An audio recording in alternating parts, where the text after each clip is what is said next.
we're talking. Okay. Hello and welcome to Likable, a show where we discuss stand-up comedy from an entry-level perspective. I'm your host, David Stickle, and today I am joined by Padrick Smith. Hey, how we doing? You did your intro. Of course, you gotta stick to your brand. Yeah. No matter where you are, I love it. you gotta follow it up. I love it. So. How's it going, buddy? It's going great. Yeah, Having a wonderful day, wonderful summer. This is just lovely. You have a lovely town here. Thank you.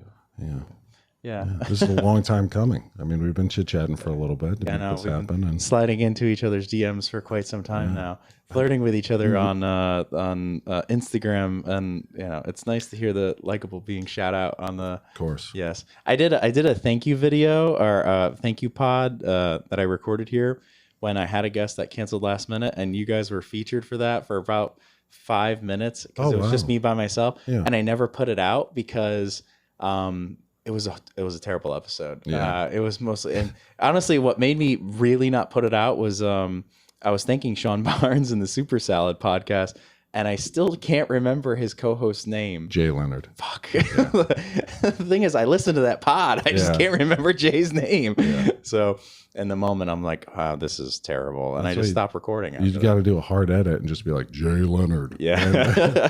It doesn't sound anything like anything that's being recorded. It's actually just an Asian guy. Don't do it. Oh, you saw my face? Yeah. So, okay. No voices. Kay never wants me to do voices either. So. You can do whatever you want here, buddy. All right. You asked for it. Yeah. So just so the viewers know, Padrick is going to be on the Krog show this evening. Yep. August 2nd. This is very exciting. Yeah. So he's in town. This is cool. Yeah. And you are the one of the many hosts too many of the I Hate When That Happens pod. Every Tuesday you come out. Yeah, we release every Tuesday at 6 a.m. Very exciting. Yeah, just for those early risers. Yeah, I like listening to your podcast because I learn a fuck ton from you. Yeah, still consider myself pretty new in comedy, but which is surprising because you have some really good takes. Yeah, Thank you. Your knowledge base seems to be like you've absorbed a lot very quickly, and then you're able to also educate and dispel that information, and disseminate it to all of your listeners as well. I very much enjoy the Likable podcast. Thank you. Yeah. The pun. Fuck. I said the pun. The sponge of comedy. Is what I am. Of course. I mean, especially this early in your tenure, you're going to be trying to learn and better yourself as much as possible until you become just completely hateful of and resentful of why are you not where you are. Somewhat of what Aunt Smash mentioned in the last episode, like somewhat resentful, like I've been doing it for so long and why am I not better? But it's like you just have to come to terms with what you want out of it and keep those goals. Yeah. If you're focused on those goals, really driving towards it and keep obviously shifting it because you can't step over the rungs. You just got to take them. Totally. And I so far just consider myself like lucky so far. There's a lot of stuff that I've done so far in comedy that I shouldn't have done, given my experience level, you know what I mean? Yeah. So it's like, I'm playing with house money at this point, baby. Yeah, but it's about the grind. You never know what opportunities are going to come your way because as soon as you could have something pop up out of nowhere, just because you know somebody that knows somebody, and when those rare opportunities happen, you just got to jump on them. And it seems like that's what you're doing. You're just taking it all as it comes instead of waiting to be tapped on the shoulder because that will never do you justice. Dude, I tell you, dude, I think this is the benefit of being older in comedy, but also business background, right? You got one of those. Yeah. But it's amazing how much younger comics don't ask for things. Yeah. And it's not feeling like they should have something. It's just there's a million comics. I just didn't think of you. And that's not a saying hey, you're not funny enough for me to think of. It's just I got so many people asking me for things, to go on shows and all this kind of stuff. Or just random advice or just life advice, which they should not ask me for. I'm the worst example of that. but they ask me things, and it's just I'm gonna put my attention there. That's what it is. Comedy is very much the squeaky wheel gets the grease. And sometimes that is bad. Oh, hello, everybody. I have no idea how this sounds. Doing this very makeshift. I've got a show in like 3 hours, so I'm just throwing this together. But I'm I'm interrupting this special program to let you know that show dates. We have show dates. So this is not prepared for this at all. This is absolutely terrible. 8:29, got a Croak show. Please come. That was a free show. You're a jerk if you don't come. 8:30 is a private show. I've been telling you guys about it. Still not going to tell you where it is because I'm a jerk like that. 9:09, I got a show in Brooklyn. Threes Brewing with Mr. Nick Bailey. Please come through for that support. 9:17, I'm in the Capital Region's funniest competition. I need people to are willing to vote for me if they think I'm the funniest, of course. And then I skipped right over 9:12. Oh my God, Staten Island, Brooklyn, Fifth Borough Comedy Fest. This is so bad. This is what happens when we rush, friends. This is what happens when we rush. 9:12 is the Fifth Borough Comedy Festival. I'll be in Staten Island. I'm curious to see what the traffic is like. Maybe I'll be funny after driving through that. 9:19 is another Sloop Brewing show, which is so exciting. These shows have been awesome. Please come out. These are the best ways to support me fiscally.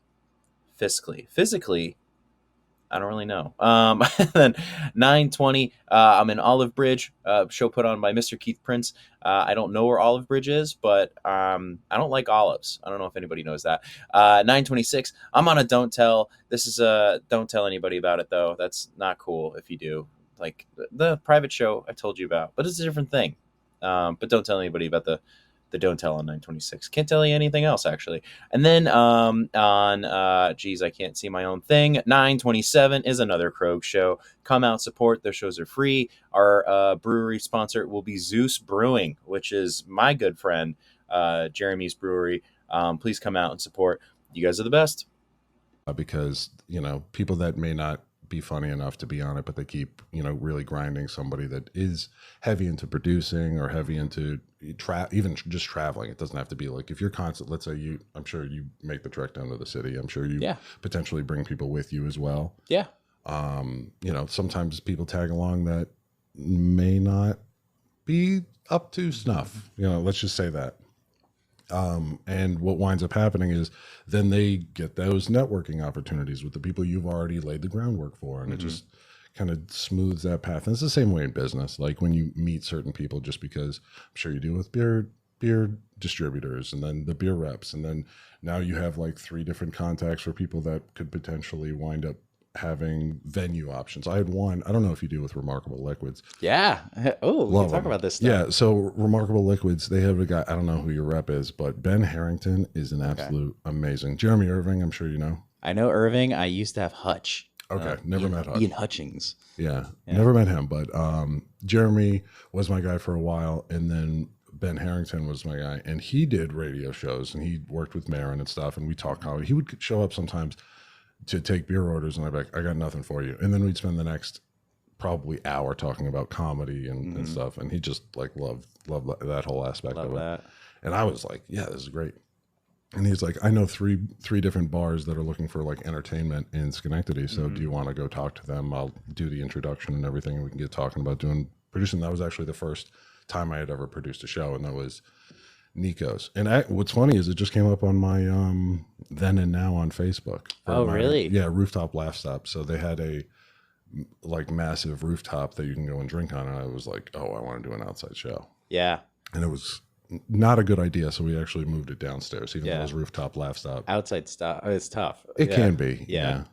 But that was a great benefit to me, because now I'm being introduced to people that I normally wouldn't have just walked in and been like, hey, you want to produce a show here? Because that can be a very awkward conversation if you're not apt to 100%. Yeah, it's nice when that connection is already there. I'm producing a show with my buddy Nick Bailey in Brooklyn in September, and the brewery down there, and we had a bridge because I buy from them a lot, but it's also Threes. Yeah. Okay. Hey, cool. Did you research? I think I heard you talk about it previously. Oh, okay. Yeah. Or we were texting about it.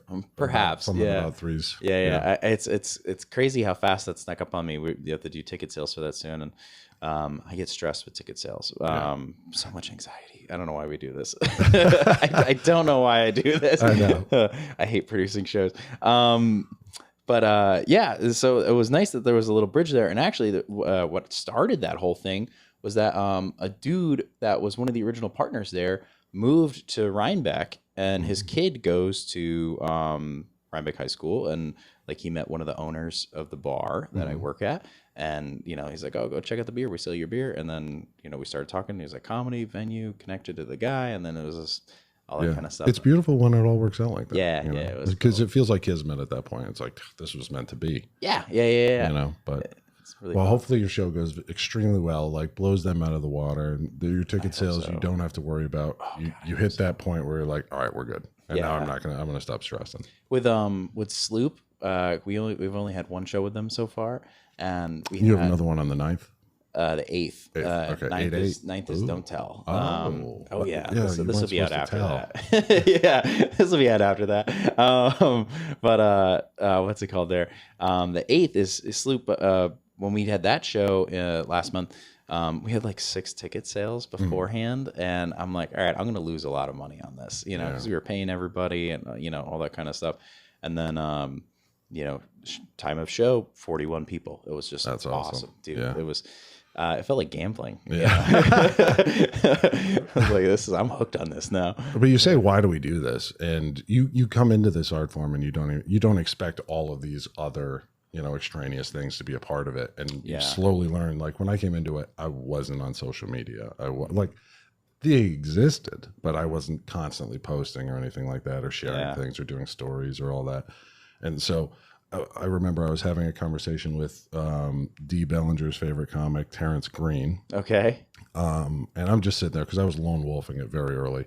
And he walks over and he's like, we have a Facebook group. And I was like, I'm a lone wolf. I don't want to. No, thank you. And then I very quickly recanted that and was like, please add me into that group. And then so it's the social media aspect of it, the marketing aspect of it, and then as soon as you're like, I'm not getting enough shows now, I need to produce my own shows. Now you realize you have to do the reach outs to all the comics and work around everybody's schedules and be an event planner on top of a marketing person where you're creating the poster or paying somebody to create the poster for you because your artwork sucks. Yeah. And then it's everything. I also have to create an Eventbrite and a PayPal and all these things, and you start losing your mind. And it's like, can't I just tell dick jokes? Yeah, I want to joke about how I came early that time. Yeah, that's it. Yeah. That's all I wanted to do. It's so much more than intended. You're oh man. So do you have comics that you want on a lineup and then you try to figure out when a date works, or do you? No, I pick the date and I make sure. And then, yeah. And then I have my people that I reach out to, and then if somebody doesn't, I need to fill what I think they could have added to that lineup with somebody else. So I try to pick like a variation so that there's some roller coastering to the content, so that not everybody are straight white males who are borderline autistic and gay. That's sure every man in comedy. Yeah, we all have those jokes. Yeah. Not that I don't also dance on those lines, but it's I feel like the autistic and gay is the new Tinder. Tinder jokes. And everybody's got it. Yeah. I have this joke I've been running where I talk about how I have a bachelor's degree, and I'm like, that's not a flex on anybody. Like everybody's got a bachelor's degree. It's like autism, and then I just move on. It's a quick little laugh. No, that's good. See, that's good. You're not claiming yourself as autistic because of these strange behaviors that you have. Oh no, I'm OG dyslexic. That's okay. Autism. Is that why Krog is spelled out? No. Yeah. I know it's not your bar. I'm just kidding. Everybody that's Dutch is actually dyslexic.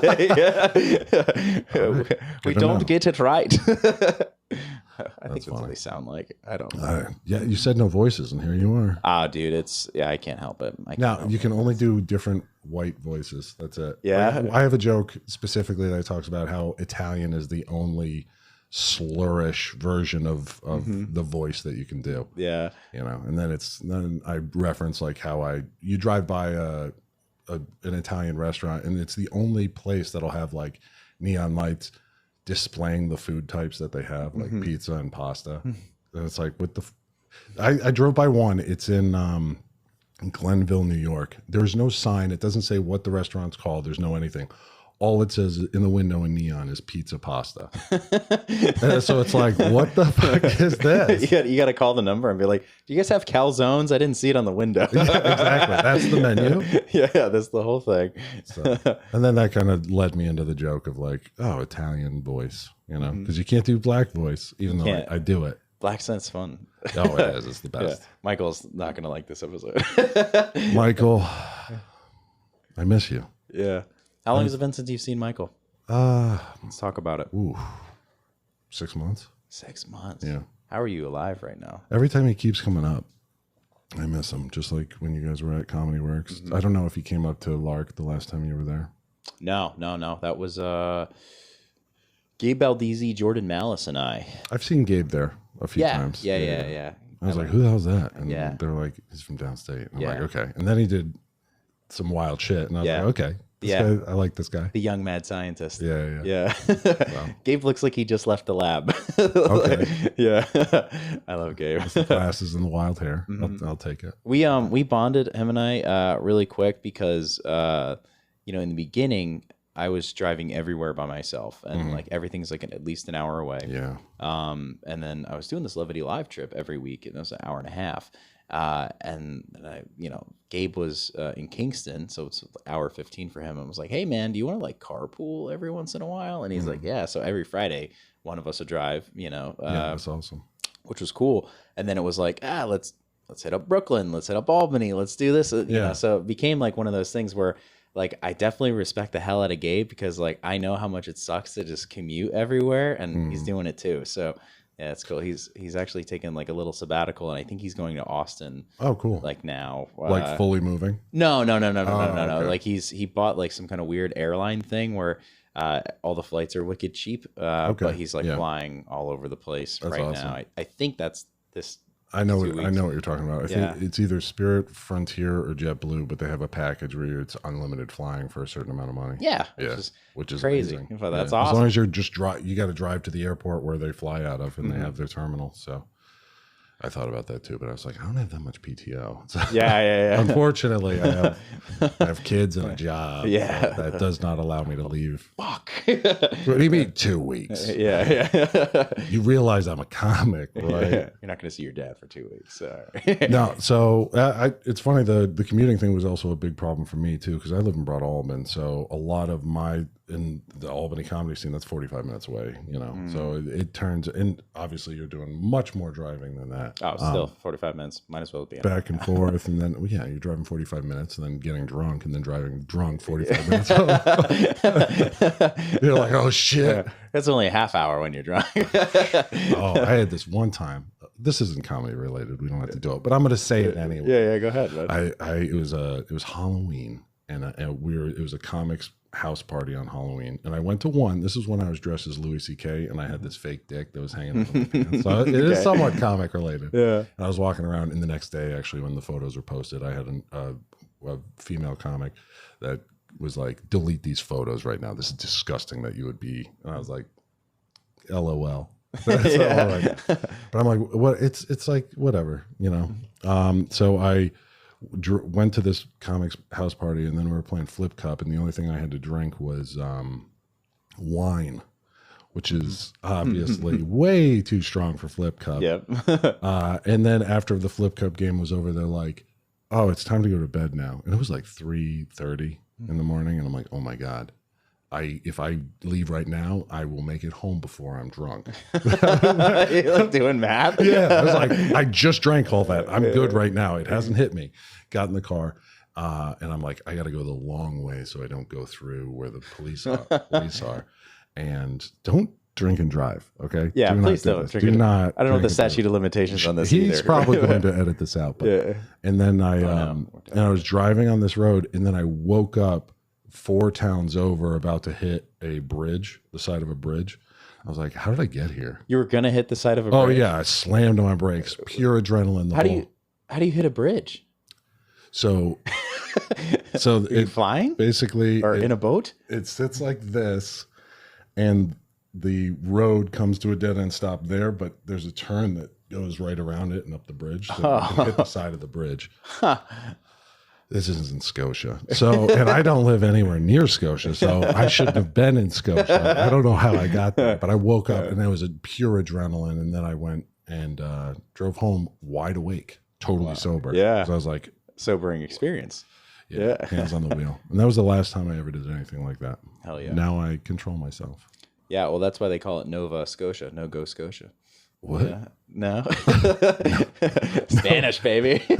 Oh, is that what Nova is? No, that's what Nova is in Spanish. Oh. Yeah. So, yeah. Okay. I don't know languages. I go just. I went out of there.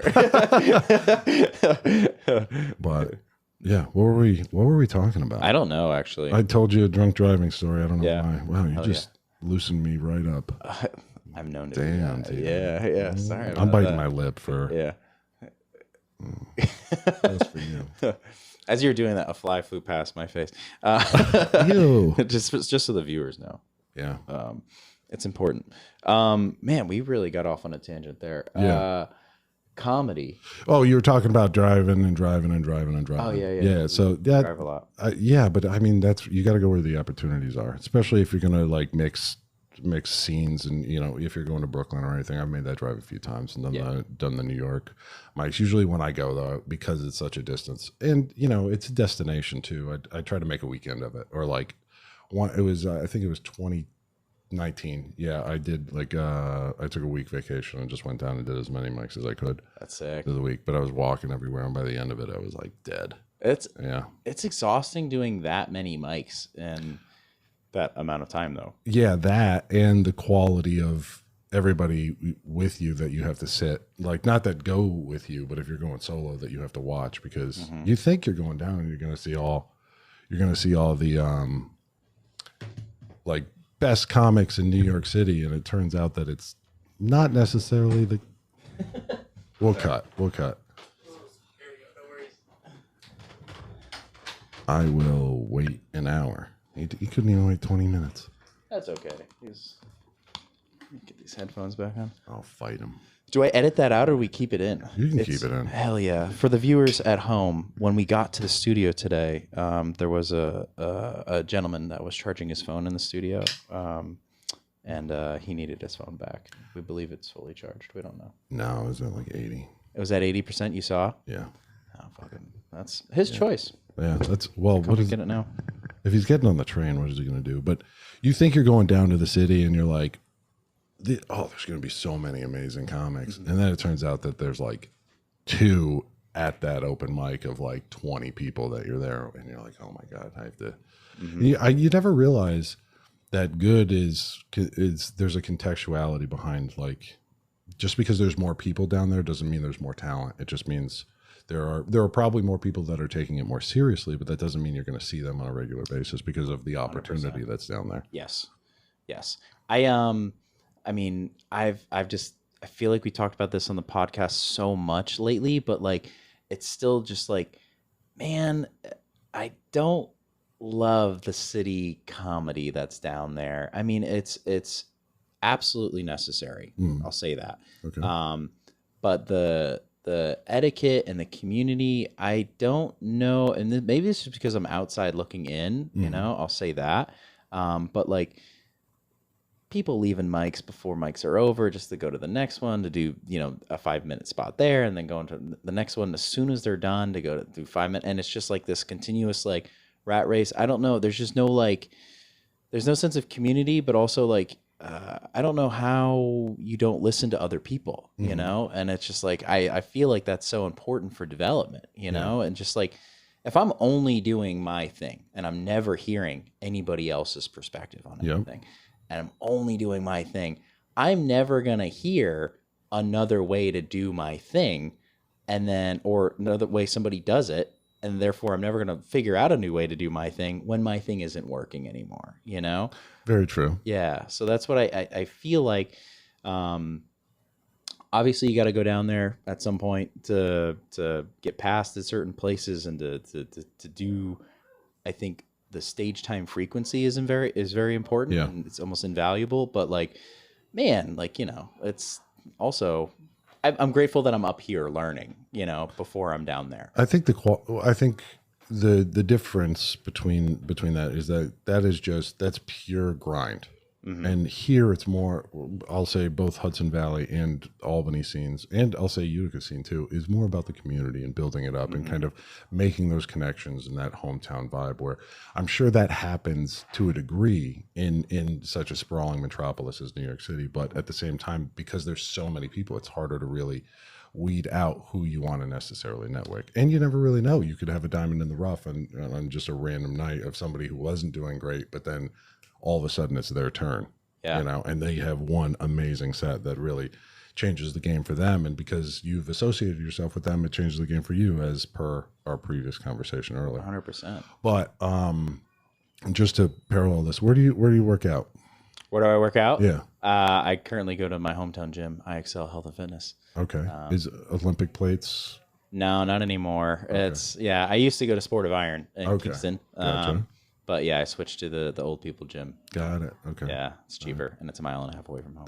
Totally understandable. Yeah. I go to Planet Fitness only because I can go anywhere. I can go in Queensbury, Amsterdam, or Saratoga, which is where I'm usually at. So I can just go anywhere. So I don't have to think about it or add it to my morning or nighttime thing, or like make sure I'm home, just for convenience.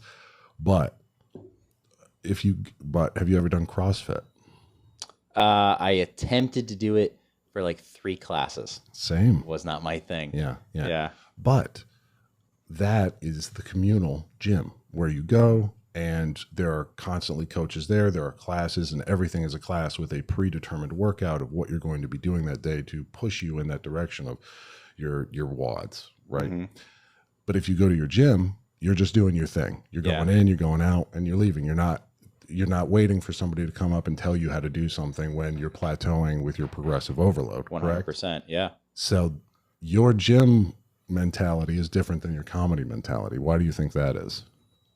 Well, I would say mostly cost. Yes, I totally understand cost that. And time. I dedicate more time to comedy than I do fitness at this point. Yeah. But yeah, it's. I do feel like I know everything at the gym that I really care to know at this point. Okay. But I will say, I'm not getting any better. Yeah. You know, like there's a at Sport of Iron, that it is that sense of community with the powerlifting community, with those eyes and those coaches, everybody there. They might not be all in the same class or on the same program, but there is that like, hey, I noticed your knee kipped in a little bit when you did this movement. Yeah. Think about your adductor a little bit there, your hip adductor. And then, so it's like, okay, that's somebody saw that. Okay, we can talk about this, so that exists over there.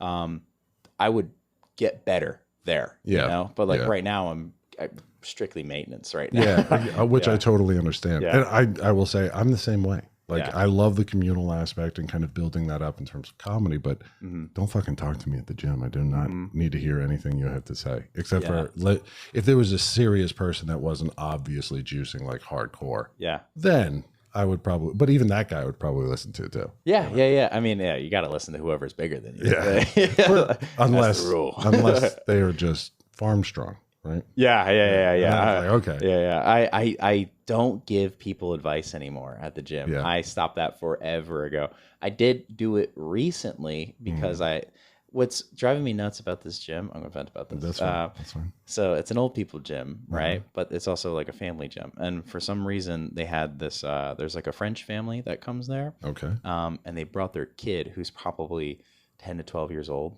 Yeah. I don't know, but 10 to 12 ish. Do you have a picture? Yeah, actually, shirt on or shirt off? Pants? That's not an option, but not the good option. Okay. Sorry. Sorry, great time in the locker room. But they had the kid, and he was doing the leg press. And the dad just kind of like showed him how to do it quick. And the kid is hyperextending his knees, which for the viewers at home, very dangerous. And then dad just is like, all right, you're good, and walks away. So then I'm like, I'm not going to approach a child. So then I go to the dad, and I'm like, hey, he's hyperextending. I'm trying to show him my fingers what that looks like. And then he's like, I don't know what that means. He's French, and I'm just like, dangerous.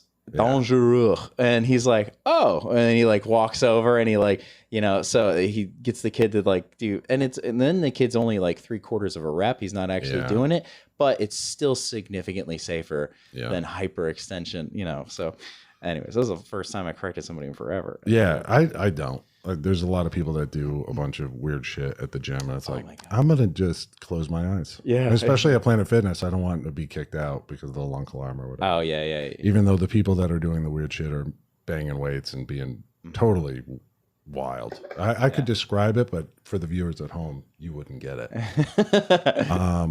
No, it's funny. You said bring some bits, and what you just described in regards to approaching a child is actually one that I'm working on. Oh yeah, what do you got? That and I'll probably mix it in tonight with some of the tried and true. It is fun adults. Sex offenders have ruined being a fun adult.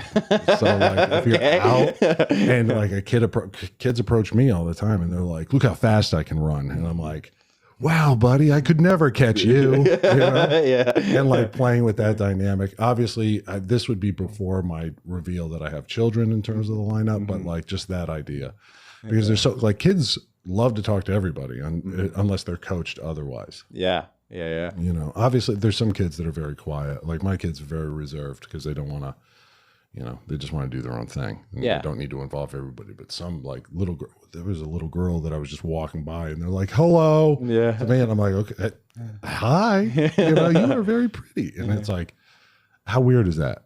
Yeah. For me to be like, you're very pretty. And then the mom and dad are going to look at me and be like, the wrong parent is like, what the fuck? Yeah. Ooh, the wrong parent. That's a good, that's the approach. That's the secondary approach. That's the left hook after I've already made the right jab. Oh yeah, sure. You took that very fast. No, I did. I'm going to take that. The wrong parent. Yeah. I had it.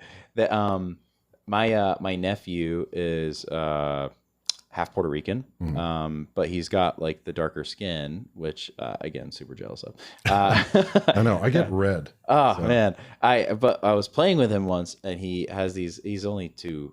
He's 3 now, but at the time he was 2, and he scratched me with his little razor blade fingernails because you know at that age they're so small. Oh, yeah. So he scratched me. I still have a little cut on my face. This is from like a year ago, and you know, so I had this little mark, and then I was trying to work it into a bit, but I'm like, I don't know how to do this. But like, just walking around and being like, yeah, this little boy scratched me in the face, and then it's like, who's that kid? Is he yours? Like, no, and clearly doesn't look like me at all, you know, because of the skin tone difference. But yeah, I don't know. I gave up on it.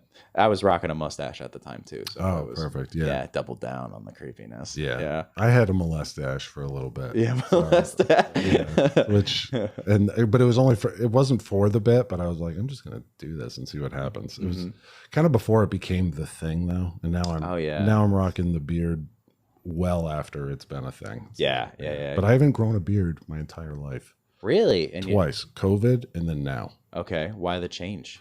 Kay was like, you should grow a beard. So I did. So I listened. Kay Gutos. Yes, Kay Gutos, my better half. I love her. We really haven't talked about her much so far. I know, the other host of the I Hate When That Happens podcast. Yes. Are we going to do her thing at the end of the episode? Do you want to do a thing? I don't have a thing. I don't have a thing. You can do a thing when you're on our page. Okay. Because that's, welcome. That is exactly how we go into every episode. You have a thing, right? Yeah. And then by the end of it, we're like, I just vented about the thing, so I can't really. So I can come up with a thing. Always, always. You know, you gotta hate when something happens all the time. You know, but it's about keeping that in the pocket until the end of the episode, so you can rant about it. It's tough. Where's Kay today? Kay is currently hosting the Great Magua up in Diamond Point, which is a DIY music festival. It's basically like a backyard campfire. It is awesome. There's like 7 bands playing. There's a bunch of vendors. It's ran by this guy Ed and his brother Thomas, who just started it 27 years ago, and they've done it every year since. And it's just this cool little hangout and chill. It's like a big like festival family kind of hangout, and she's hosted it this is the 3rd year she's done it. So sick. And I'm like, when are we getting there? It starts at 12. That's when the first band gets on it. She's like, I can get there whenever I want. It's like super chill. And I'm like, I have to be there early, and early means early, not time. Yep. I'm the type A and she's the type B. Let's just put it that way. So Good like balance. everything is super planned with me, Mm-hmm.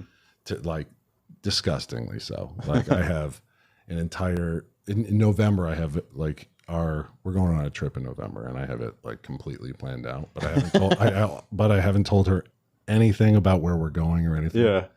So, but we're very different in regards to that. Like I will plan the whole weekend, and she will not tell me anything about her entire week until she sees me, and then I have to ask those questions sometimes. Yeah. That's you get your dynamic on the show is really cute. I don't know if dudes like hearing that, but I have been told that I talk over her a little bit too much. I haven't noticed it that much. I do notice when you tease her a bit, you know? Yeah. Well, that was in the worst episode ever. Just this past week, you were pushing you were playing like a misogyny character, like towards the end, and she's like, "Fuck you, dude." It was fun. You gotta play the devil's advocate or whatever I was doing there. Every once in a while, just kind of be a piece of shit. Just it's twisting fun. The needle a little bit. Yeah, it's fun to be a piece of shit. Yeah, it is. And you guys love each other. That's cool. Yes. What was it? Do you want to talk about the relationship at all? Yeah, sure. We can talk about. Cool. I am a complete open book. If there's one rule, I don't know if I ever said this on the podcast, but in life, I have one rule other than don't die. Is don't lie. Okay. So I'm a complete open book. You can ask me literally any question, and I will answer it as honestly as I feel appropriate. Not saying I won't lie or bend the truth or anything like that to fit my own narrative and try to make myself look good. But that's all I do. It's better. I would rather a hard truth than a soft lie. You know what I mean? Okay. Like Fair. in everything, because you can't make life happen in the right way if you're not doing things with all the knowledge of the true. Yeah. Fair. I try to live as honestly as possible because lies make me anxious. Yes. It's a story you have to keep up. Yeah. It's a bit you haven't worked out yet. It's also just like, man, like lying feels like it just feels shitty. Yeah. You know? Yeah. It's just like, man, like I know I'm not doing. And the thing is like, emotional development enough to be like, I know why I lied now, and it's because I'm not proud of what I'm hiding, and which means I'm not proud of me, so it's just like, I feel like a piece of shit, and you'll always feel better if you tell the truth. Now, I will say there are times I'm not going to fully tell the truth to a police officer that just pulled me over. They don't need to know what's in my car or if I was actually believed I was speeding, Yeah. They don't need to know that. 100%. I was just looking at the bridge. I didn't want to drive. Exactly. I pretended to be drunk because I'm fun. Yeah. At 3 a.m. Yeah, I heard about the Scotia Bridge. I figured I'd check it out. Really up close. Yeah. No, awesome. So like that kind of thing. But to bring this back to the like comedy aspect of it, in terms of truth, and we can get back to the relationship at some point too. But in regards to the comedy aspect of truth, do you find that when you build out bits that you try to stick to the true, or do you find yourself in need of servicing the funny or the comedy side of it, that you have to remove some aspects of what is true to embellish to make it a greater experience for your audience? Fair. My one-liners are almost all made up.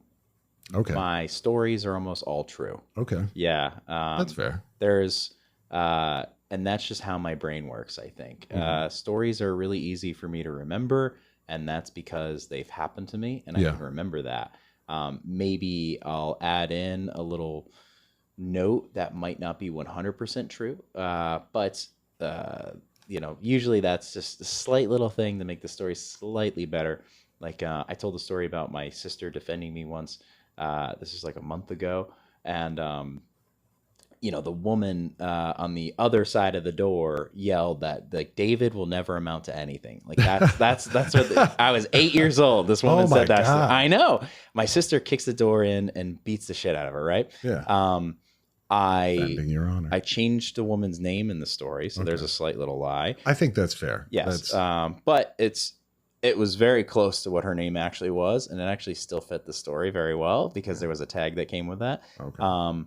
But also, the woman said David will never amount to anything, and then also he's a fat little bastard. So I cut that part out, you know. So it's just like, that's not necessary. And then, like, as far as like how we got in that situation, I cut a lot of that out, which is in some ways lying. But also the crowd doesn't need to know all of that. There's too much context for the story to take place. So like some of that stuff, I would say omission in terms of storytelling for the audience's sake of maximum punch. I don't think that's essentially lying. Yeah.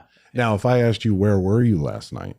And you said, I went to Hannaford. Yeah. And then I went, and then I was home. Yep. At bedtime. And I'm leaving out the strip clubs and the murders and all of these things in between. Hell yeah.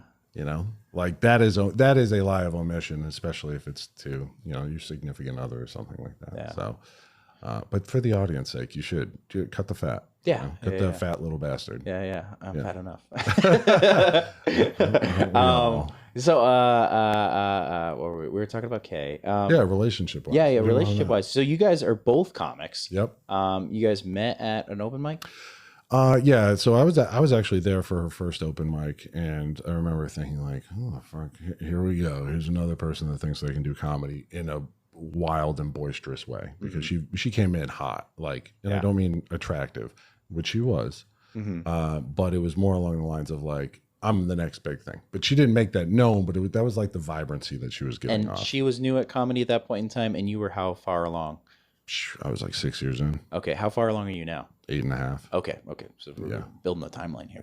Yeah. So this was, I want to say like April 2003 is when she showed up, because she had a show that was already pre-booked, and they're like, you're not doing this without at least going to some open mics first. And she's like, fair. So she went, and she brought some friends, which was great. We love that. And they were like they were good. She has a great laugh, as I'm sure have heard on the podcast. And she is very generous with the laugh when she's at shows and stuff like that. Even if she's heard the joke 10,000 times, she's still it's not forced, which is beautiful. She is very genuine with it, but MVP. Yeah. Right there. It's the one, she's one of the ones that you want. That at the show. Saves you so much. I was in a crowd like this 2 days ago where the crowd is smiling, they're fully engaged, but nobody's laughing. That one person that consistently laughs just allows them to be like, oh, we can make noise. Permission. Yeah. And that tension break too. Like, I find this funny, but I don't know if I'm supposed to laugh, you know? And then finally it does it. So she came in hot, and then I didn't talk to her. A lot of people with new comics, they'll rush up and they'll kind of thing. My thought process is, once I've seen them a few times, then I will approach and be like, hey, I like what you did in your first set, blah, blah, blah. Instead of, because you can sometimes scare people away, and I don't want to talk to people that aren't going to be here ever again. Yeah. You know, to a degree. Like, I will, if it was like uproarious or like out of the gates and it was obvious they've been doing it before and they just showed up in the scene, you know, and they didn't say how long they've been doing comedy or anything like that, then I'd probably approach and be like, how long you been doing comedy? Yeah. This is not your first time. It's like, oh, we've had those before. Like, there was this dentist guy out of Connecticut that was like, I've actually been doing this for like 10 years. And wow. I write books and stuff. And it was like, oh, okay. Your daughter goes to Skidmore, that kind of atmosphere. But with her, it was good. We vibed and we connected, but it wasn't like an immediate thing. It was more her and Sean Barnes really connected as like besties really quick out of the gate. And then one night we were all just hanging out while Grady was still the manager of Comedy Works at the time. Like, Tommy's the owner, and then Grady was the manager. He's no longer there, but we were all just hanging out, and we went to just some bar. It was Trotters to play some pool in Saratoga. Hanging out. It was like late. We closed the bar down, and he's like, let's just go hang out at the club for like another hour, and then we can all go home. And we did, and I just felt a vibe all night with her. When in terms of the pool playing, it was flirtatious in a light kind of way, and I had just gone through a breakup, and I was like, I don't know if I want anything serious. And then it worked out extremely well. And after our first date, 2 days later, we were on another one, and it just steamrolled from there. We kept it very, like, I don't know if either of us are ready for this right now, so let's just play it day to day, day by day. And then in September 27th was is our year anniversary. So it's coming up pretty quick. Yeah. So that's so exciting. Yeah. And it's when I feel like we both saved each other from the abyss. Yeah. To a degree, because we found seemingly somebody that matches the energy and the vibe and counterbalances somewhat, which I think is very important in a relationship. And then also we're doing the same thing. So it's not like previously with my ex-girlfriend and with my ex-wife, there was a balance of like, I'm going to go do comedy, and they completely separated themselves from it. And yeah. they never saw me do it. And they were like, you're going to comedy tonight? We could just watch a movie or something. Like, why do you got to leave? Why do you got to do this? And it's like, because this is what I do. Like, there was that misunderstanding, maybe not a misunderstanding, but they weren't bought in like I was. Yeah. So lack of comprehension of what it means to you. Yeah. But the problem is that both of these previous relationships, they didn't have hobbies themselves. That's a big thing, I think. Like I feel like just dating, at least even like an artist, I feel bad. Like I used to date this woman who was a ceramic artist. Okay. And when I was dating her, she was constantly working on her stuff. And that was actually a good chunk of her income, was that's awesome. Yeah.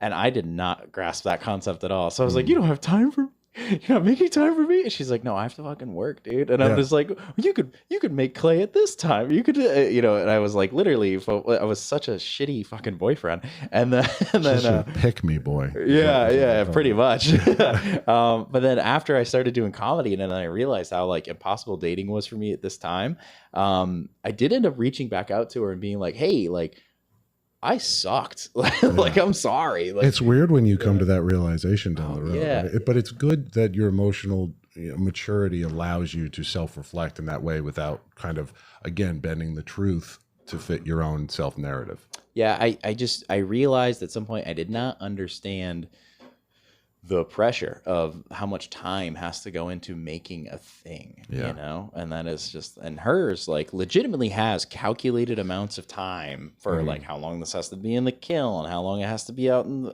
the air and all this kind of shit. And I'm just like, well, no, you can make it in the morning. It's like, you idiot, Yeah. You don't know the science behind it. Yeah. I don't know anything about what I'm telling you how to do. But now you're on this grind and you totally understand, what it takes to put in a hobby. And I think that was the failure of my last two relationships that wasn't like the thing that pushed it over, but that disconnect was kind of weird in regards to comedy. But it also somewhat fueled me because that discord in those moments allowed me to kind of flourish but it also, I was compartmentalized because I was not fully self-actualized as like, I am always this one person versus this is at home Padrick, and this is comedy Padrick, and this is work Padrick. Now all of them are just one.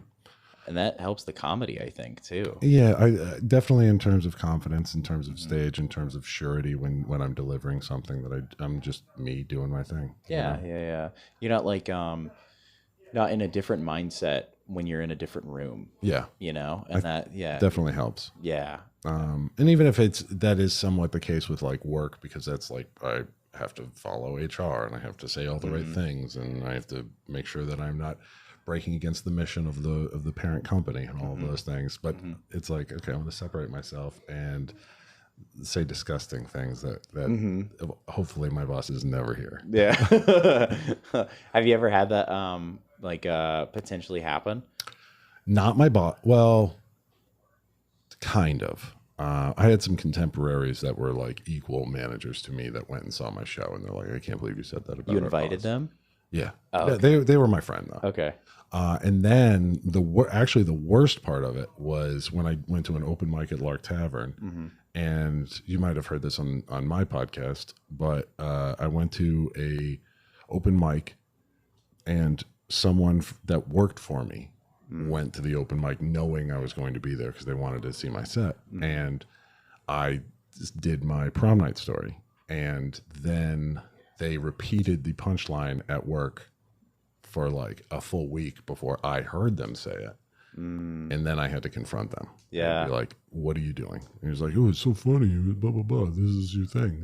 And like, how could you do that? Like, you have to understand that there's a separation. And not only that, but contextually, you are saying the R word right now. Yeah. And I will not allow that in my workplace. Like you have to understand that there's this church and state. Like you do not fuck with my God of comedy at my workplace. Like get the fuck out of here. Yeah. And then do you think in their mind they were like proud of you, so that's why they were sharing? No, I think joke? it was a ribbing. It was like, oh really? I saw you do comedy. You're so funny. Think about it. Yeah. Well, while they thought it was funny, I don't think they were really like positive about it. They weren't trying to be supportive. No. I think it was like we got something on our boss. Yeah. That kind of thing. That sucks. I pray to God my staff never does anything. But you're doing comedy at your job. Yeah. The world of Rhinebeck knows that this is my thing, I guess. And that's, I've accepted that, I'm going to get all the, hey, I thought of a joke for you to do. And that's going to be from literally everybody I see in town. And, thankfully there's other comics in town. That's good. Yeah. So I don't take all of it, but I do, I feel like, because people see me, as equally as a comedian as a bar manager, and the vibe of the bar is very relaxed. Oh yeah, I could tell that when I walked in. Yeah, that's definitely a chill spot that you got. Yeah, thank you. But I feel like because of that framing, like a lot of people don't take what I say too seriously. Okay. They're just like, but I also don't do a lot of like racy stuff. I'm gonna try out one tonight. We're gonna see how it goes. But I preface a lot of my sets at the Krog with I work here. I don't want to fucking hear about this after. Good. So I let them know ahead of time. This is not an open discussion. Yeah, it's messy when you force those compartmentalizations, but I don't do that anymore, which I think has been good for me lately anyway. Yeah. So yeah. And obviously being on my own podcast has allowed me to just kind of like dump so much of my thoughts and kind of let people know who I really am out there a little bit more, which has also been good, which is why I understand why so many people started podcasts, maybe to have these like just light info dumps or lore dumps about themselves and kind of their thoughts on things, to a degree. So it allows them to realize, because if you don't say it out loud, it's just a thought, and a thought doesn't necessarily define you. But as soon as it becomes said, I guess that becomes truth to you, right? To a degree. And we're doing one-upping it. We're publishing it. Exactly. Well, it's the same thing though, right? Yeah. If you're not in the woods, you're not a tree falling in the woods. If somebody hears it, you kind of have to be that person, but you have to fulfill the consequences of whatever you're saying. Well, 100%. I think it's what I do like about your podcast that you and Kay have is that you guys do as much like couple banter, and then you'll talk about like movie references or preferences, and then it'll just be like straight up comedy knowledge. Just like, and it's sometimes it's all in the same episode, sometimes it's each an episode is devoted to one. Well, we started as a comedy podcast because I don't know if you've ever listened to You Made It Weird with Pete Holmes. No, I haven't. First 100 episodes of that are probably the best comedy school you could ever listen to. Yeah. Because it was right when he started headlining. He hadn't even gotten his show yet on TBS. And he was interviewing people that were about to become legends, or some people that were already massive headliners, but some people that were like just exploding, like Jesselneck and everything, very early in their careers. Kumail Nanjiani, all of them, John Mulaney, before they had their big breaks. Like they had maybe one special out, but they weren't who they are at this point. We're selling out arenas or going to SPAC or any of that stuff. And they would just talk comedy shop. And I'd like binge listen to probably 180 episodes of that. And they're like 2-hour episodes. Amazing. So it was like 4 months and I had gone through all of it. Like that was all I listened to all day at work, all day at home. It didn't matter. Sorry, kids. I have to listen. Yeah. I have to learn. Can I hear a story? No. Yes. One time there was a kid who went to bed. Yeah. So I listened to that nonstop, and I just became like, I would love to do this eventually, of being able to like speak comedy on, to anybody who will listen to it, or my opinion. But at the time I was only like, I don't know, maybe 18 months in. So I wasn't there yet. And another comic was like, you're two nobody comics. It was me and my friend Nat, who were like, oh, we should do like a comedy podcast. And they're like, and so this other comedian was like, you're two nobody comics in the middle of nowhere. No one's going to listen. And I was like, you're right. And then it completely left my mind until Super Salad, when Kay and I did, well, I did it, I think twice. Yeah, twice. And then Kay and I did it. And then after Kay and I did it in November, I was like, we should do a podcast. We just have good banter, because it just, the vibe and energy just felt really good between us. So that's what kind of led to it. And I was like, it's got to be a comedy podcast. We got to talk comedy. We can't just be bullshitting all the time. Yeah. But then I realized very quickly, there's only so much like information dumps that you can like do to people before it just starts sounding like a school lecture. And I don't really want to do that. So we were like, we got to banter more. And one of our goals this year, or for the rest of this year, is just to get more guests on. So we're going to have some non-comic guests. We're going to mix it up. We're going to bring on a lady guest, which we haven't had. Well, we've only had 3 guests. So, I know. Yeah. But we already have that good balance, because obviously one of us is male and one of us is me. So no, that was a bad joke. I love you, Kay. You're not a guy. You're not a guy. For Kay. Now you're back to Spanish. Yeah. Look at you. Por qué, Padrick? I can't do the accent either. Shit. Oh, por qué. Yeah, that's a good one. That's a good one, because we're also working on a even if it's not going to amount to anything, but we want it to. It's part of our dream board and our manifestations is a TV show based on our parallel lives that will intertwine. It'll start separate and then obviously come together. But it starts off on her. Yeah, as like a show. Yeah, because she's just basically, it would be Rita's dumpster fire all over again, just laid out. So because she's lived quite the life. So. Yeah. It started out as her show, but I'm going to force myself into it. Yeah. It's just like this stagnant character until a certain point. And then you're like, hi. This is just, everybody's going to hate the first 4 episodes. They're just so poorly written, no character development. And all of a sudden, it's a happy-go-lucky thing. And this guy shows up. No.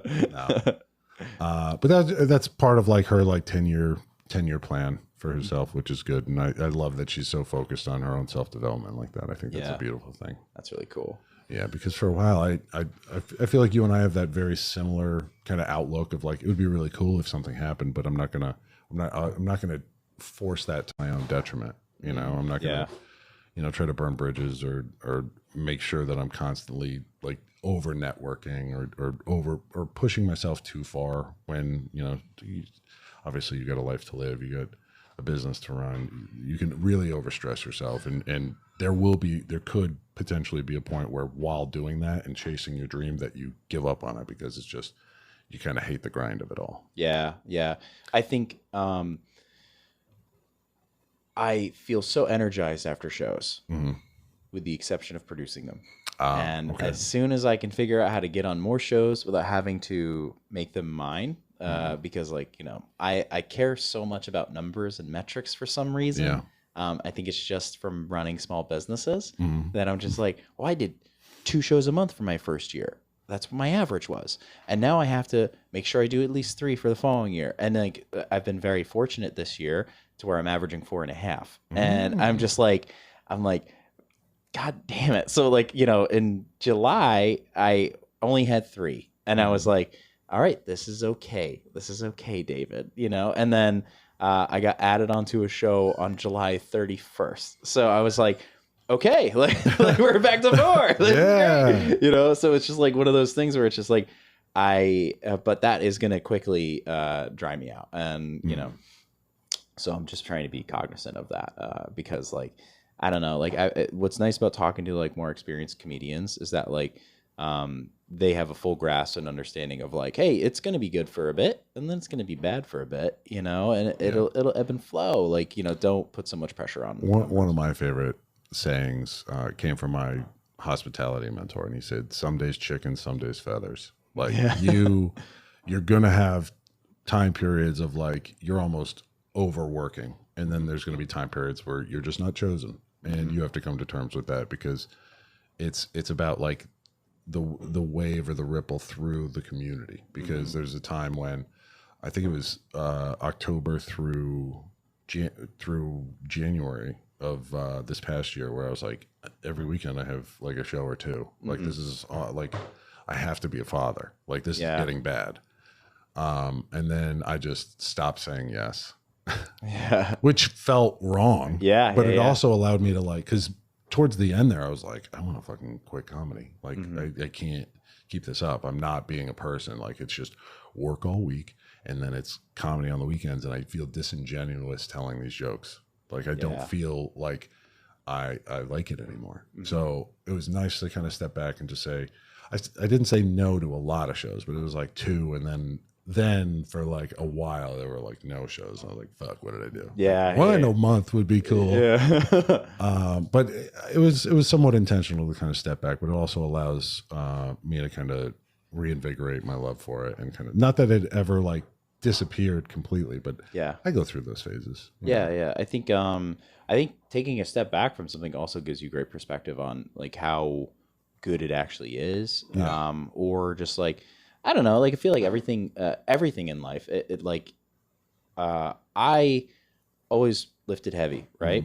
I did not appreciate squatting 135 ever, you know? And then I fucking tore my bicep off, and then I had to get surgery. And then so squatting again after that and trying to stabilize the bar on my shoulder, you know, and having it only be 135, I was like, oh my God, like this is awesome. Curling a 5-pound dumbbell was amazing. You know, I was like, oh my God, like it's so strong again, you know? And then, you know, just getting back up to, you know, the numbers that I need to feel like I need to do, you know, just like getting there was just all I could focus on, you know? But it's like, then when I got there, my perspective wasn't, oh, I need to keep getting stronger.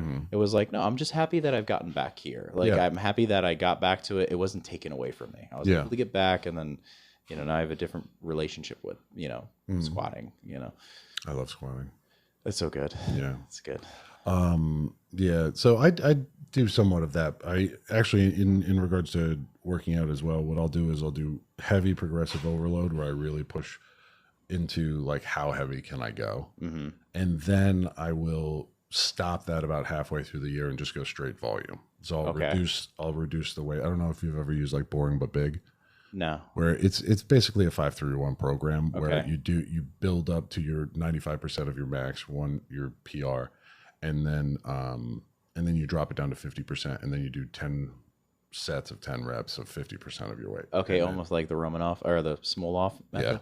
Yeah. So it's works wonders in regards to just your strength and size too. Obviously, it's balancing both strength building and hypertrophy. So it's like really good. So instead of doing that in one workout, though, what I do is I just separate it into, this is kind of my plan for 6 months, and then this is my plan for 6 months. Okay, like a periodized program method. Yeah. Yeah, and if I think about that in regards to, like, let's say comedy, that's kind of how I approach comedy too. Like, there will be a span of time where I'm just like so focused on writing and content development, and then the volume is getting as many mics as possible and as many shows as possible, so I can get this really refined so that it is quality content. Yeah, that's what I will say, that is what I love about the city, is that because there's a frequency of like volume and mics, when I do have a set that I'm really energized with and I really want to figure out, like, that's when I'll hit the city and try to do like the 5 mics in a day. Yeah, because I want to, you know, there will be probably 2 halves of a 10-minute set that I've been working on, and I'll just go and every other, you know, and that'll also help me memorize things. So that's what I do like about that. It's just getting those reps in. Yeah. How long do you think it takes for you to like refine a joke? Or how long do you give it before you put it away to try another day? Do you mean just like to not say it again? Or not ever? I mean, just it goes in your book and you can pull it out whenever you want because you know how it goes now. I don't know. Like I'm still like, I think, too new to know that answer. Okay. And I'll say that because like, I don't think any of the jokes I've ever actually said are actually done. And then like when I pull a joke out, like I'll say it, I'll remember like the bullet line that I have for it, or like the keyword. but I'll still like forget like a tag that I had in that middle of like a minute 30 that it was supposed to be. You know, but I also, it's just, sometimes it's just clumsy when I say it again. But I'm also like, before a show, like I will say the whole set out loud, like, you know, so I can feel the way I say it. You know, I need to feel it roll off the tongue. You know? Yeah. Totally understand that. Yeah.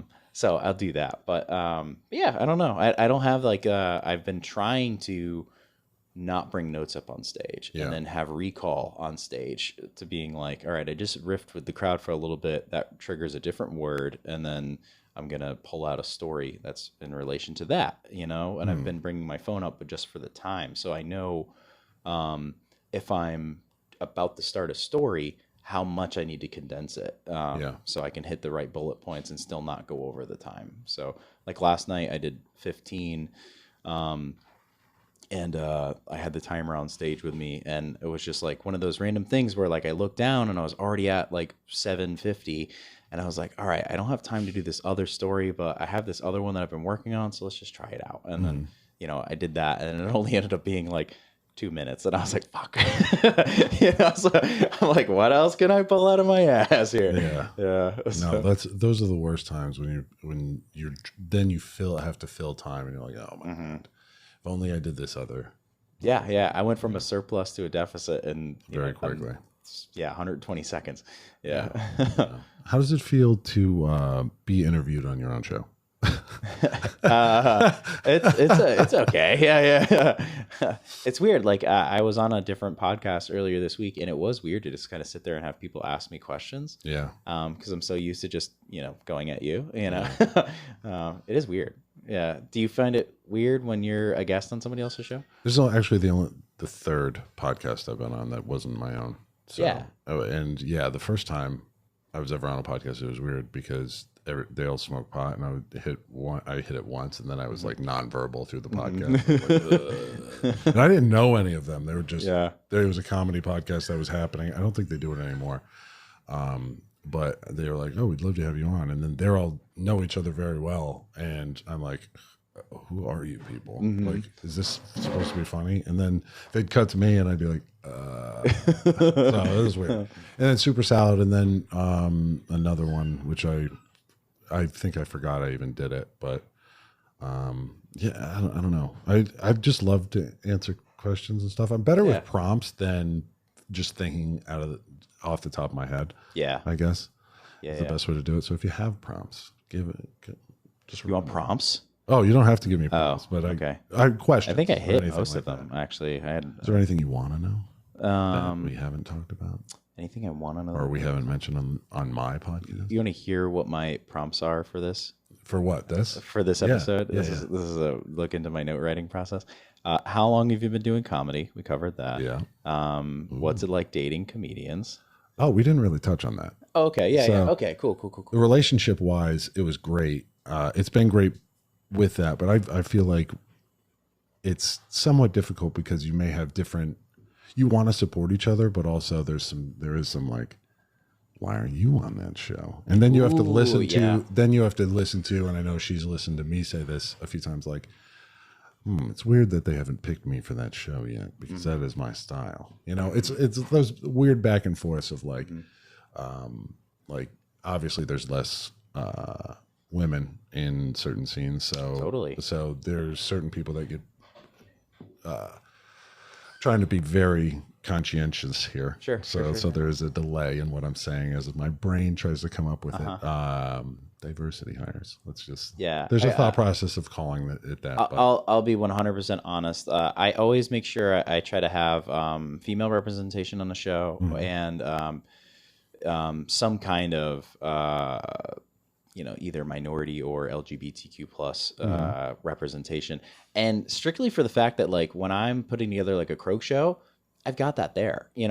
That's my crowd. It's a mix of people, and I want to make sure everybody at least feels like they were represented a little bit on the stage. Yeah, that's fair. That being said, like the great part about going to open mics all over the goddamn state is that I can find the best females, that go up on there, and some of the best gay ones and the black ones, they're all great. It's like I don't feel like I've ever put anybody on a show because I'm like, I gotta get a chick. Well, and, like she's around, and I don't think that happens a lot because I do think people care a lot about the quality of their product too. Yes, 100%. Yeah. So I mean, well, that may be why certain people get picked more often.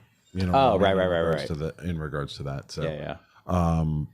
Has this happened to you? Sorry to interrupt. Has this happened to you where you've been? I don't know if you give off a lot of gay vibes. Okay. But this has been a recurring thing for me lately. I was actually thought of as bisexual just the other day. Oh, really? So somebody's like, you guys, it's so endearing to see a bisexual couple. And I'm like, excuse me. So this has happened to me recently. Okay. A gentleman was putting together a queer show, and he heard a joke that I was doing about, I was in Albany, and I saw a really attractive homeless man. Oh. And I think, fellow gym goer, you can appreciate an attractive man. Yeah. So I was just talking about it, and he heard me do that in my set, and he just thought, and this is at an open mic, so he thought I was bi, and then he was just like, or maybe just gay, but like, he was like, hey, do you want to do this queer show? And I'm like, are you having straight people on? And he goes, well, no. And I'm like, okay. And then he jokingly said, do you want to pretend to be gay? Oh. And I was like, I don't think that's the morally correct thing to do, But, and then he was like, yeah, totally, that's wrong. You shouldn't do that. And I'm like, I felt like I could have said yes to this. Yeah, he wasn't joking. Yeah. That's happened twice to me lately. Well, the other queer show that I didn't get on was, I just wasn't. We would love to have you, but you're not gay. So we can't have you. That's fair. And I understand that because that's a room for them. We've had plenty of rooms for autistic white men, Exactly. So, of course. Well, there was one time I had a joke about how this girl's boyfriend was cheating on her and that she wouldn't come to terms with it. And I was like, he's currently fucking me in the ass. And I'm like, what? You guys don't think I'm bi? That was like the afterthought of the comment. This is very early. This is 2018. And I was on the show, and then afterwards, the producer and the lesbian comic came over and was like, we're so happy that there's more representation on the show. I was like, yep. I just faked it for the because it was the after. I was like, I'm not gonna say anything because it's like, maybe maybe I was bi for 5 seconds and never. I'm open to it if somebody pays. Like, like, do I have to prove it on stage? Like, shit. Yeah. But yeah, so I mean, that's been interesting. But yeah, as far as like people getting representation in shows, you do want to make sure you hit the demos. And I'm saying, like, you said specifically that you don't think that happens very often, but I think it happens, but not in a malicious, like, dumb way of like, I need a woman. Yeah. It's more like they recognize that we don't want a homogenous product, so we need to mix it up a little bit. Yeah. But I feel like sometimes the people that get chosen for being in those slots feel like they're being chosen because of that diversity and not because they are the best comic. Kay very vocally says she has to climb 2 ladders at the same time. Okay. Being the funniest female comic is not necessarily equivalent to being the funniest comic. So she wants to be known as the funnier comic, not necessarily being engendered that way. Yeah. And I think that's valid. But I think that's a challenge that they have to do in the same way that a black comic is somewhat separated of being, okay, you're the funniest black comic. But are you the funniest comic in that kind of balance? Yeah, it would be interesting to like. I'll never do this because finances, but it'd be interesting to like kind of go to a scene that's predominantly black and then to try and do that experience. Being like try to be like there's only a few white comics in a black scene, and just try to see what they're going through when they're in our scene. I think that'd be interesting. I did a mic like this, so I was in Virginia. And it was a competition mic. I didn't know it was a competition mic. It was just a pool hall that had a comedy show or a comedy mic. So I pull up, everybody's smoking, and it's like literally the room has like one white guy, and I walk in, and I'm like, should I do comedy here? And then I'm like, fuck it, let's just go. And I'm like, I'm here to sign up, and I signed up, and I wound up getting second, which I was like all about. It was $20 for second. The other person got booked on the show, and I was like, I'm only going to be here for a week. Even if I won, I'm not going to be on the show, so it doesn't matter. But they were like, it turned from everybody barely paying attention to when I went up and I did a joke that I might do tonight. Everybody's heads were like, what? He's saying that? Yeah. And then, so it was somewhat different. It was like, because everybody else was like about their experience, you know, and which I unfortunately, half of them I couldn't relate to. Yeah. Because it was just a different life lived. 100%. Yeah. Obviously something. A Virginia life is going to be different than an upstate New York farm town kid, you know? Well, 100%. Yeah. Yeah. So if you, especially if you're in the capital, you know, or I think it was Chess Bay. So Chess Bay, Virginia. Yeah. Okay. But so there's like 5 cities that are all like meshed into one down there. I don't know anything about Virginia. Newport News and Norfolk, and they're a huge military presence and everything. It's great. There's like a 20-mile bridge over Chesapeake Bay, which is awesome because you're just going up and down. 20-mile bridge? Yeah, so like 20 minutes you're driving on this thing.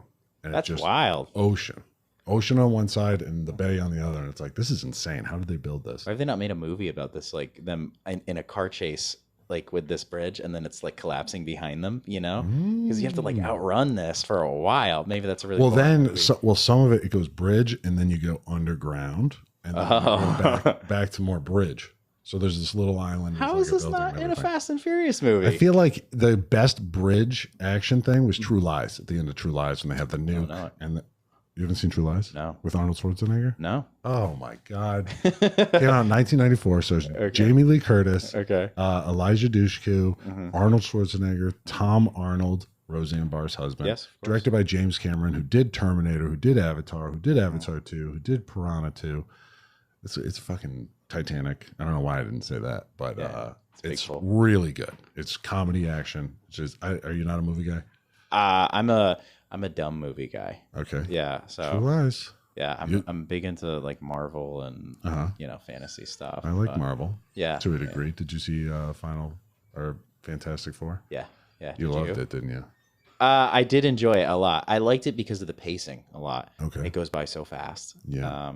I enjoyed it. There wasn't a lot of action in it. Yeah. But I do like. I feel like I like a lot of movies, like Marvel movies, because of it's not even because of what they are; it's what they're setting up.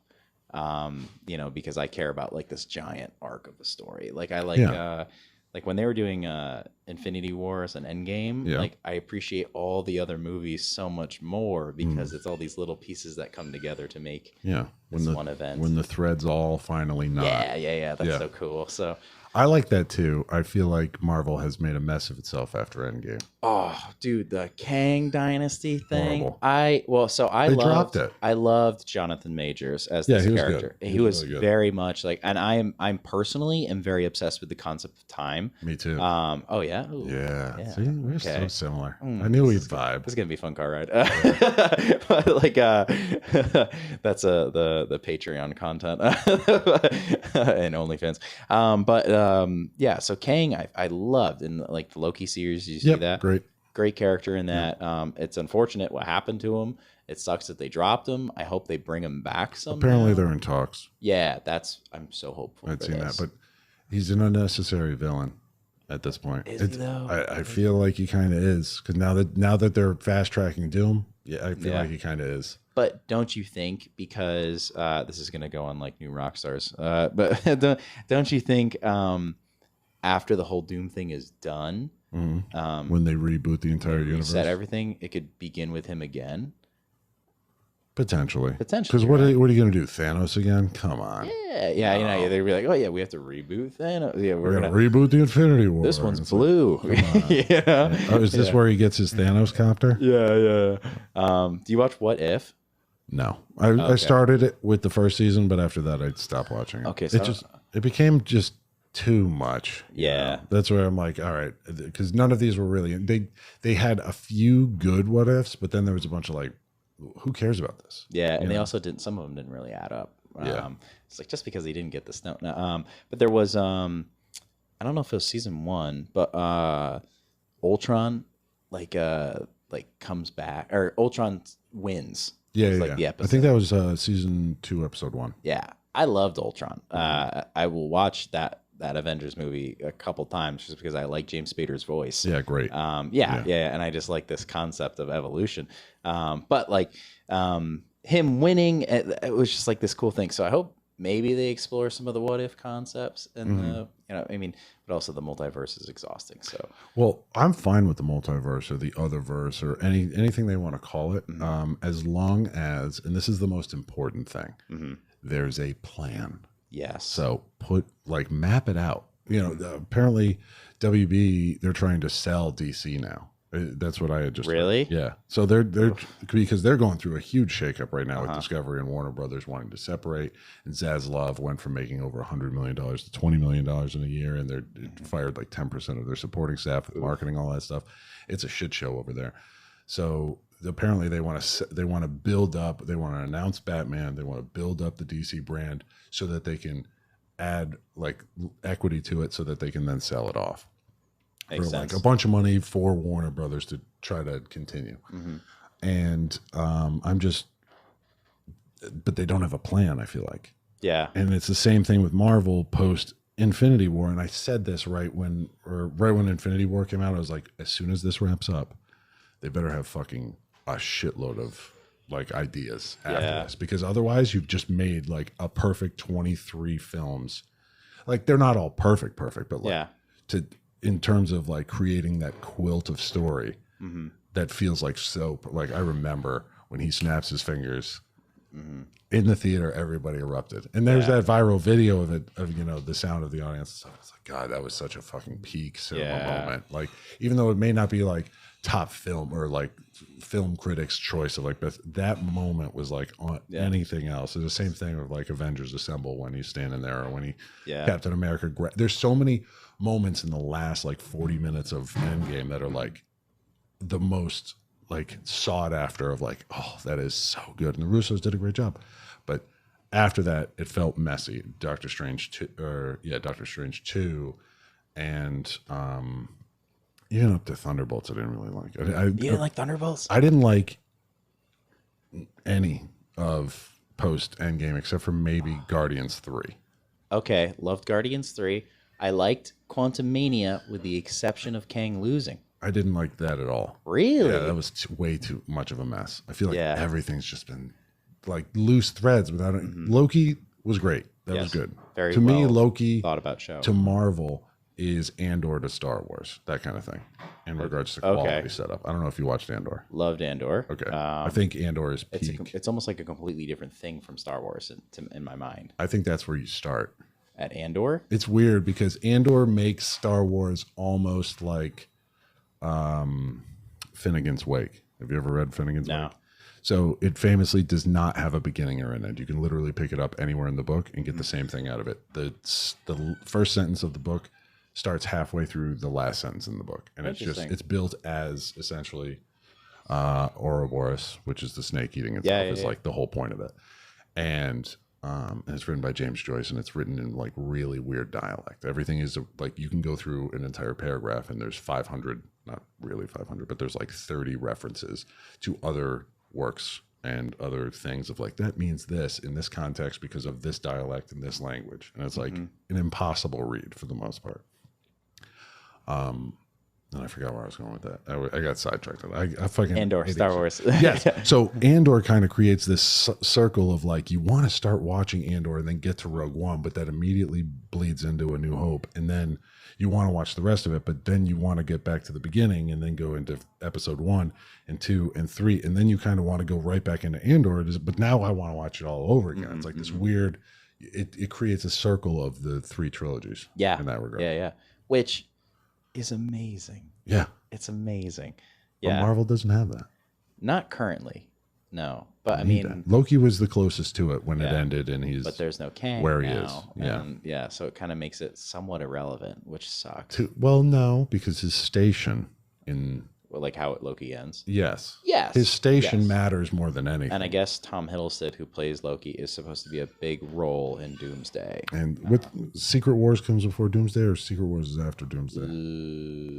I don't know. Yeah, I don't know either. But just build a plan. If you're spending $300 million per movie with production and marketing, sit down and pay 10 people $1 million to just say, this is the plan that we're doing, period, and we're sticking to this plan. Yeah. That's it. Don't just announce movies to announce movies. Don't start a movie's production or announce a movie's release date before the script is written. Yeah, I think Kevin Feige is taking over everything now. So, like, I think they just announced that, like, a little while ago. He's like, going to oversee everything. Well, maybe they need to give it to somebody else. It's continuity, though, at least. You know, there's one person with one plan. Yes. Well, it's the same thing with James Gunn in DC. Yeah. But the problem with that is now this person's preferences is now the only thing that is going to be put out into the world. And Kevin Feige famously said that he's not a fan of Blade, so that has gone on the back burner. It's not because of the script dilemmas that have gone on with that, or Mahershala Ali being upset with the fact that he's been basically holding on to this role for 5 years, and they keep saying it's starting in this time, and so he's had to turn down work and that stuff. But you become, because of this wealth of character development in comics and everything, the development of the story and where it goes is going to be solely contingent on this one person. Yeah. And for the essentially biggest movie franchise of all time, it shouldn't necessarily do that unless it was the creator of the original storylines of it, or to some degree. Kind of like, it makes a lot of sense for James Cameron, who made Avatar and wrote and directed Avatar 1 and 2, and now he's got a plan for 6. Sure, if that's his through line that he's going to be doing, because he's going to be writing and producing and directing everything and putting it all together and creating the technology, or helping to create and fund the technologies to make the movies that he wants to make, that's his vision. That's fine. But Feige is just given permission to use all of this stuff. Yeah. But now it's, well, I don't like that character, so let's just push that to the back burner. And this character is better, but let's change his race to, you know, whatever. And it's, who cares about all that stuff? But like, we're creating this one person's opinion on what it should be.